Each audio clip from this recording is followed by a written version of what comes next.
The Nintendo Switch 2 is out, and I want to give you my quick thoughts on it so far and tell you if it's even worth really getting.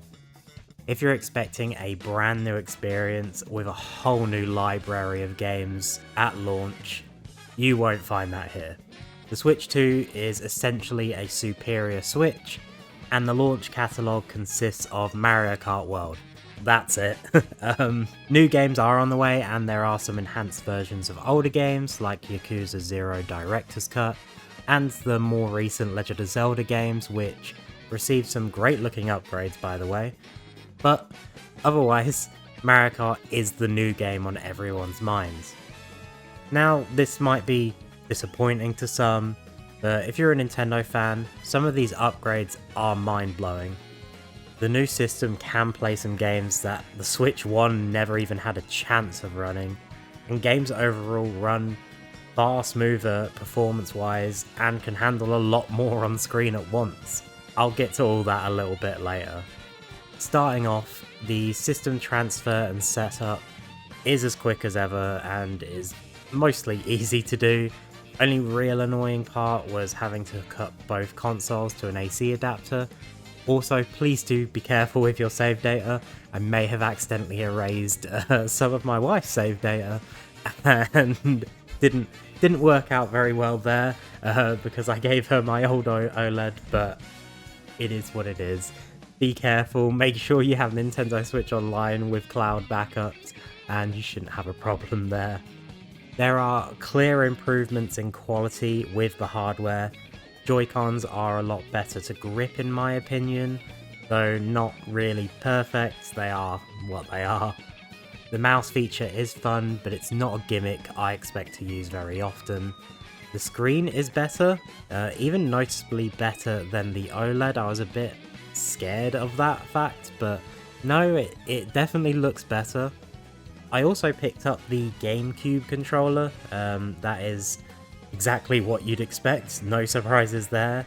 It thankfully works with most games, which was a worry when purchasing it, as there were rumours that it would only run on the new GameCube emulator. Speaking of which, the emulator currently has 3 games on it, so that is an F-Zero title, which escapes me, Wind Waker, and Soul Calibur 2. I gave Soul Calibur 2 a go, and it's just as good as it ever was. Did a quick run through as Link, and everything worked smoothly. I really hope they do expand this catalogue very soon, as I'd really love the opportunity to try out more GameCube games. While waiting for everything to download, I loaded up Pokemon Scarlet first, just to test out the difference, because I'd seen a lot of things online. The performance was instantly improved. There were far more Pokemon around, and overall the game felt like an upgrade. And this was just a game that had no significant upgrade, or even a Nintendo Switch 2 version. If the Switch 2 can improve a game like that, what else can it do? The load times are also significantly better, with games loading in around half the time I would say they normally would. While again not perfect, it's still a welcome improvement. Now to get into the meat of the system, that being the launch title, Mario Kart World. I instantly loved this game, and if I'm being honest, I haven't been that into Mario Kart since Double Dash and Wii. Though I have played my fair share of Mario Kart 8 Deluxe and, a few DS games here and there, it just never really stuck with me like it did with those games. I completed the Mushroom Cup on 150cc as soon as I booted it up and just wanted to get a real feel for the Grand Prix mode, how it works now, and I had a lot of fun with it. I also unlocked Donkey Kong at the conclusion of that Grand Prix, so that was good. I didn't know we would be unlocking characters like that. I thought it was just outfits, but no, we are unlocking new characters, which is fun. I do like that in a feature, something I love about the Smash Bros games and all that, so yeah, no, that was interesting.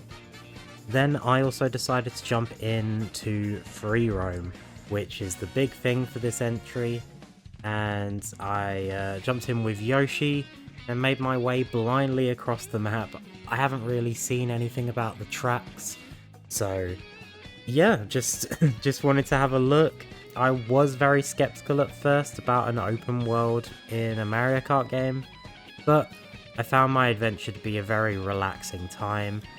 Sure, there isn't all that much to do besides finding some collectibles, new outfits, or completing the odd challenge or two, but it's rare to get that sensation of wonder as you cross over into a new place and realise you're on another track in another course for another Grand Prix you haven't done yet. It's just very cool, and the content here really, like I said, it's not going to blow you away, but it is a Mario Kart game, and just having that huge open world to explore is a bonus.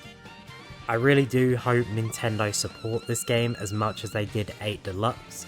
I want new characters, new courses, and I'd also love to see it integrated into the open world as well. The last thing I did was really put the console to the test with Cyberpunk 2077. The performance isn't perfect, like we've been discussing, there are issues here and there, but it does run well in both handheld and docked modes, and it's always great to return to the world of Cyberpunk in any format. Quality mode is definitely a bit choppy, but performance mode feels very smooth overall and still looks relatively good. I was a bit worried that we'd have to sacrifice a huge chunk of the graphical quality for performance mode, but no, it still looks pretty good in my opinion. Especially in docked mode, I was surprised at how good it still looks. I know you're sacrificing some stuff there. If you want great graphics, go play it on PC, play it on PS5, but you know, it does the job and it does it quite well in my opinion. I tested out the game within the main confines of Night City, tried out the driving, the shooting, which again aren't perfect, but I can get used to it, and you know, it's just the Nintendo controls a lot of the time, trying to adapt to those when you've been playing on a PS5. I also tested out the performance in one of the game's more demanding areas, Dogtown. A few stutters here and there, but overall, performance mode is definitely the way to go for this game, and it's just impressive to see Cyberpunk on a Nintendo console, honestly. So, should you pick up a Nintendo Switch 2? I would say yes, if you're a Nintendo fan planning to take advantage of the new and upcoming upgrades for games such as Breath of the Wild, Tears of the Kingdom, and games such as Xenoblade Chronicles 3, which is also getting an upgrade, and I will be checking out that one definitely.